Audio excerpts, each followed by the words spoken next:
नमस्कार, स्वागत है आपका हमारे इस YouTube चैनल पर। मैं मुनमुन श्रीवास्तव आपका हार्दिक अभिनंदन करता हूं। हमारे साथ हैं ड्यू के dean examination professor DS Rawat. और ड्यू के एग्ज़ाम ब्रांच को लेकर विद्यार्थियों की बड़ी शिकायत रहती है और साल का जो है वो अब आखिरी सप्ताह चल रहा है। आइए उनसे जानते हैं कि एग्ज़ाम ब्रांच की इस वर्ष की क्या उपलब्धियाँ रही है। स्वागत है प्रोफेसर रावत हमारे चैनल पर। Thank you Munmun ji. Sir, इस वर्ष जो है वो आप 10 में से कितने नंबर देंगे एग्ज़ाम ब्रांच को, उसकी अपनी कार्यप्रणाली को लेकर? देखिए, हम तो इवैल्यूएशन करते हैं तो हम अपने आप को तो नंबर देंगे नहीं, बट जो हमारी अपनी इफ़िशिएंसी है एंड एग्जामिनेशन ब्रांच की जो कार्यप्रणाली है वो पिछले 2 साल में हमने कंप्लीट चेंज किया उसको। ये ब्रांच पहले साल में 2 एग्ज़ाम कराता था, हम अब 6 एग्ज़ाम कराते हैं। So I would say you are doing pretty good. लेकिन सर जो है वो पूरा साल जो है एग्ज़ाम ब्रांच सुर्खियों में रहा। कभी बच्चे एब्सेंट हो जा रहे थे, कभी उनकी ER आ जा रही थी, कभी उनका रिजल्ट शो नहीं होता था, और यहाँ हम देखते थे कि लगातार जो है वो बच्चों की भीड़ है। तो इस हिसाब से तो माना जाए कि एग्ज़ाम ब्रांच लगभग फेल रहा है। इस चीज़ को मैं एग्री नहीं करूँगा। समर में जो फाइनल ईयर के जो बच्चों का एग्ज़ाम हुआ था उनका रिज़ल्ट हमने विदिन 2 मंथ्स निकाल दिया था। ओके, पहले ये लास्ट 2020 में हाई कोर्ट में एक एफिडेविट है दिल्ली यूनिवर्सिटी एग्जामिनेशन ब्रांच का कि 3 महीने कम से कम लगते हैं, एंड उसमें भी BA प्रोग्राम इंक्लूड नहीं किया था हमने। तो एग्जामिनेशन ब्रांच ने इस प्रोसेस को बहुत चेंज किया है, नंबर 1। नंबर 2, जो आपने कहा कि ER आता है, ER का मतलब सीधा सा है कि वो बच्चा फेल है। बच्चे जो ग्रेड पॉइंट 0 होता है उसको मार्क्स समझ लेता है, ग्रेड पॉइंट 0 का मतलब मार्क्स नहीं होता है। तो वो सब चीज़ों का एक कन्फ्यूजन जो बच्चे क्रिएट करते हैं वो होता है, नंबर 1। नंबर 2, एक अच्छा पोर्शन स्टूडेंट्स का होता है जो अपने एग्ज़ाम फॉर्म को भरते ही नहीं है या कॉलेज उसको वेरीफाई नहीं किया होता। तो हम जब रिज़ल्ट निकालते हैं हमको उस समय 2 डेटा पॉइंट चाहिए होते हैं। एक, number of student who have filled the examination form completely. Result उसी बच्चे का निकलेगा जिसने एग्जामिनेशन फॉर्म भरा है। जिस बच्चे ने एग्जामिनेशन फॉर्म नहीं भरा है, अगर उसने एग्ज़ाम लिख भी लिया, कभी क्या होता है कि सेंटर अलाउ कर देता है। पहले OB चल रहा था तो उसमें तो घर से बैठ के कहीं भी आप भेजते रहिए। तो उन बच्चों के रिज़ल्ट को निकालने में ज़रूर टाइम लगता है, और वो कोई ऐसा प्रोसेस नहीं कि वो पहली बार हुआ, एंड वो होता है। लेकिन सर, जब बच्चे एब्सेंट हो रहे थे तो उनको लगातार अपने सेंटर से भागना पड़ता था अपनी अटेंडेंस शीट लेने के लिए। तो क्या ड्यू का एग्ज़ाम ब्रांच कोई ऐसी व्यवस्था नहीं कर सकता था कि उनकी अटेंडेंस आ जाए और उनका रिजल्ट जल्द से जल्द अपडेटेड हो? हाँ, देखिए, उसमें 2 तरीके होते हैं इस काम को करने के। एक, बच्चा जो एब्सेंट शो होता है, क्योंकि फिजिकल मोड ऑफ एग्जामिनेशन है। जब फिजिकल मोड ऑफ एग्जामिनेशन है, किस सेंटर में किस बच्चे ने एग्ज़ाम नहीं लिखा है वो एग्जामिनेशन ब्रांच पता नहीं कर सकता उसको। वो सब कॉपियाँ एक इवैल्यूएशन सेंटर में गई। इवैल्यूएशन सेंटर में जब इवैल्यूएट होती हैं उसके बाद वो अपना एंट्री करते हैं। तो जब वो एंट्री करते हैं उस समय वो उसको एब्सेंट शो कर रहे हैं। एक, जिसको एब्सेंट शो कर दिया वो तो एब्सेंट हो गया, एक तो सीधी सी बात ही है। दूसरा ये होता है कि कहीं कहीं पर वो गलती की वजह से या उस पर्टिकुलर डेट तक उतनी कॉपियाँ, होता क्या है, हमको भी प्रेशर रहता है। हमको प्रेशर ये होता है कि रिज़ल्ट जल्दी निकालना है। जल्दी रिज़ल्ट निकालने के 2 तरीके हैं। एक, 100% इवैल्यूएशन कंप्लीट हो पहले, तब निकालें।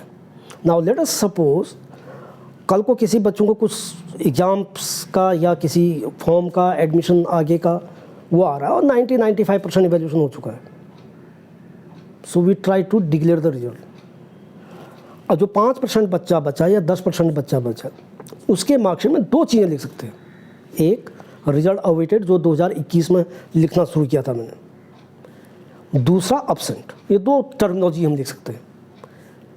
अब रिजल्ट अवेटेड लिखते हैं, जो हमारा अपना एक्सपीरियंस रहा वो ये कि बच्चा सोचता है कि रिजल्ट अवेटेड है तो कुछ दिनों में आ जाएगा, तो बच्चा उतना पैनिक नहीं होता, करता नहीं। लेकिन जब एब्सेंट शो होता है, immediately the student contact the centre और द कॉलेज, क्योंकि उसको पता उसने दिया था। तो उस तरह के जो केसेस तो होते हैं उनका सॉल्यूशन जल्दी हो जाता है। That was the purpose. अगर बच्चों को उससे दिक्कत हो रही है, I will go back again from next semester, तो उसको हम RA लिखना शुरू कर देंगे। अब जब वो RA हो गया, मेरे पास जो डेटा आता है मैं तो उसी पर काम करूँगा। अब जब RA का जब हमारे पास रिप्रेजेंटेशन आएगा, उसके दो तरीके हैं। जब रिप्रेजेंटेशन आएगा, उस पर्टिकुलर उसका कलेक्ट करके हम इवैल्यूएशन सेंटर को भेज देंगे कि इतने बच्चों का रिप्रेजेंटेशन आया, उनका ये इशू है, आप उनकी अटेंडेंस शीट की कॉपी भेजिए। पर सर इसमें तो फिर टाइम लग जाएगा रिजल्ट आने में उनका। This what I am saying, this what I am saying. ऐसा नहीं कि सभी को कहते हैं कि हम दौड़िए वहाँ, नो। जो बच्चा बाहर चला गया उसका तो हम ऐसे ही मंगाते हैं फिर, लेकिन अगर बच्चा कोई अवेलेबल है, अगर वो कर सकता है, वो इसको करेगा। अदरवाइज हमारा अपना मैकेनिज्म है, हम उसके हिसाब से करेंगे उसको। लेकिन सर इसमें तो एक और भी जो बच्चों ने सवाल उठाया है कि बच्चों को जानबूझकर ER दे दिया गया, यानी उनको फेल कर दिया गया, और कहीं ना कहीं इसमें जो है वो पैसा कमाने का एक वो है कि एग्जाम ब्रांच को फीस दो, रिवोल्यूशन कराओ और फिर रिजल्ट वही का वही रहेगा। देखिए, ये कोई कुछ भी कह सकता है, उसका आंसर तो मैं नहीं करूँगा। जो बच्चे ऐसा कह रहे हैं उनसे आप एक काम कहिएगा, उनसे कहा RTI से अपनी कॉपी निकाल लीजिए आप। सच क्या उनको वहीं से पता चल जाएगा। If the student are not, examination branch is not here to pass or fail any student. Our job is to compile the data which comes to us through evaluators. अगर उसमें कहीं गलती है वो आप बताइए कि इस बच्चे के कॉपी में इतने नंबर थे या ये ग्रेड आना चाहिए था, लेकिन एग्जामिनेशन ब्रांच ने ये किया, वो आपको 1 नहीं मिल सकता, वो आपको 1 भी नहीं मिल सकता। अब कोई कहेगा कि मेरे को जानबूझ के फेल किया है, उसका आंसर डीन एग्जामिनेशन क्या कर सकता है, क्योंकि वो तो ब्लाइंड फोल्ड इवैल्यूएशन प्रोसेस है हमारा। और जो इतने बच्चे पास हो रहे हैं तो उनको तो फेल नहीं किया। और फेलियर का नंबर कितना है? फेलियर का नंबर उतना है नहीं जो आप बच्चे कोट करते। एक बच्चा अगर 100 बच्चे अगर 10,000 बच्चों में से फेल हुए हैं किसी पर्टिकुलर सब्जेक्ट में, what is the percentage then? तो failure percentage is not that high which they are speculating. It's not correct. It's a baseless and irresponsible statement from anybody who makes this. लेकिन sir result not found के cases भी बहुत रहे हैं बच्चों का। So अभी सैटरडे है, हम आपके पास बैठे हुए हैं, तो इसका मतलब हम काम कर रहे हैं। आप ब्रांच में जाइए, लोग काम कर रहे हैं। अब रिजल्ट नॉट फाउंड का एक सीधा सा आंसर है, उन बच्चों से ये पूछा जाए क्या उन्होंने एग्जाम फॉर्म भरा था? वो कहेंगे हाँ भरा था, ऑनलाइन फॉर्म है, भरा था लेकिन सबमिट नहीं किया था जी। एक उसमें सबमिट का बटन होता है, फिर कॉलेज को वेरीफाई करना होता है, कॉलेज ने वेरीफाई नहीं किया। जब वेरीफाई नहीं किया तो आपको एडमिट कार्ड भी नहीं मिल सकता। उसके बाद अगर आप एग्ज़ाम लिख रहे हैं, वो सब होगा जो आप बता रहे हैं। ये एक यूनिवर्सिटी है कि जहाँ पर एग्ज़ाम जिस दिन होता है उस दिन भी एग्ज़ाम फॉर्म भरा जा सकता है। क्या इन बच्चों से ये पूछा जाए, मेरी अपील है इन बच्चों से, कब हम सिंसियरिटी पाएंगे?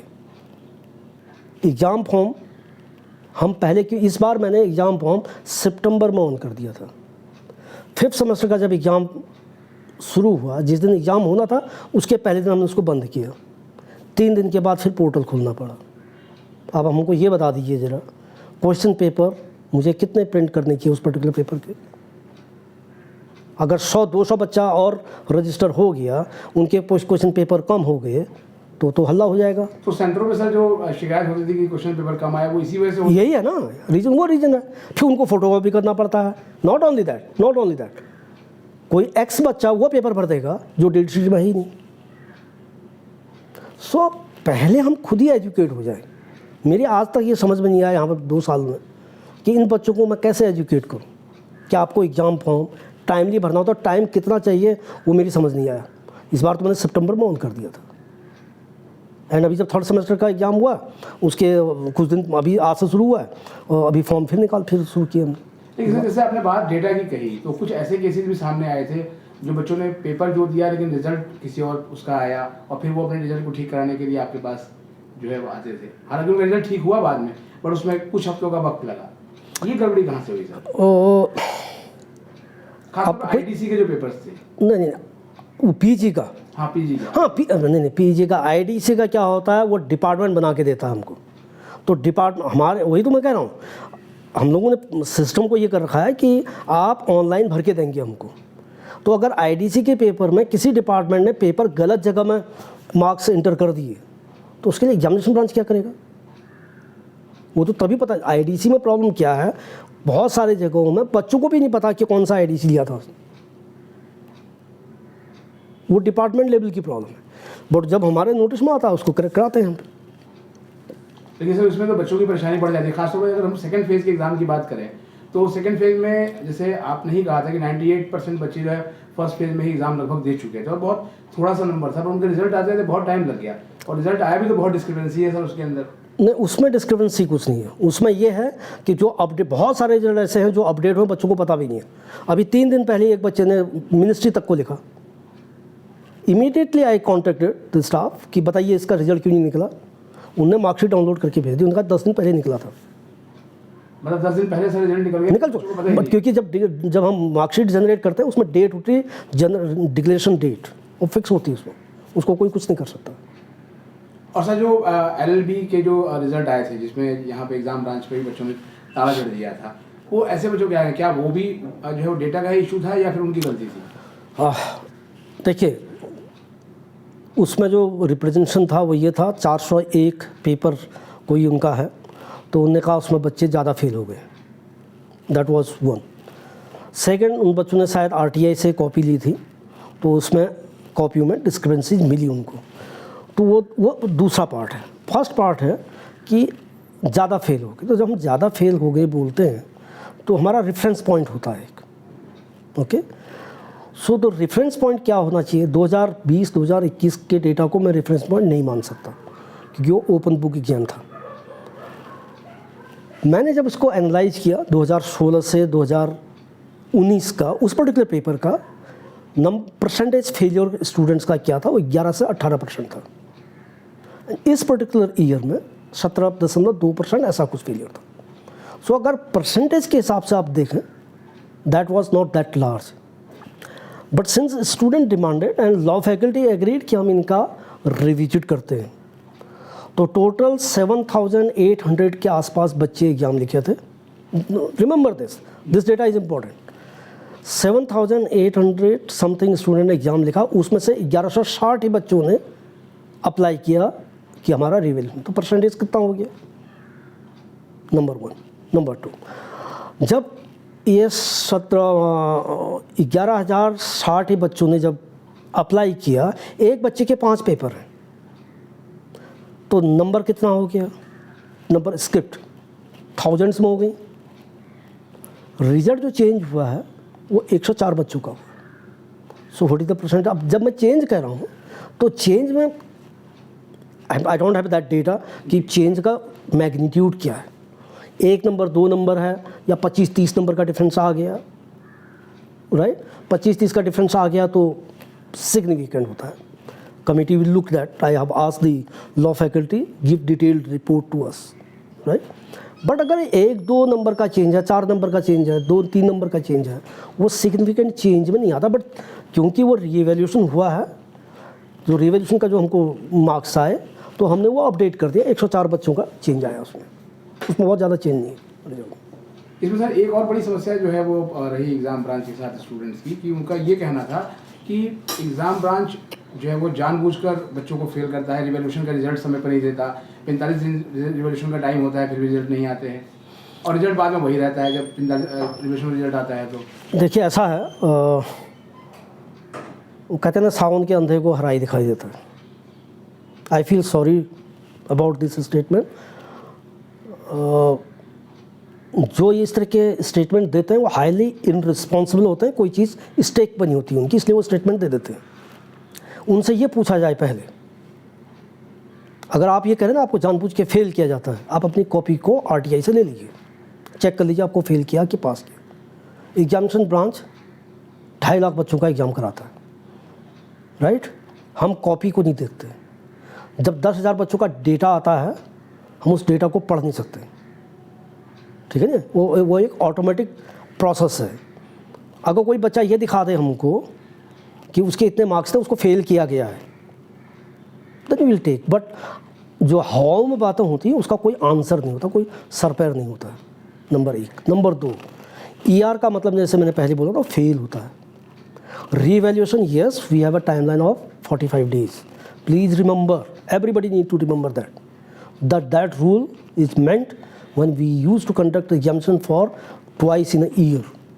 अभी हम साल में 6 एग्ज़ाम करते हैं।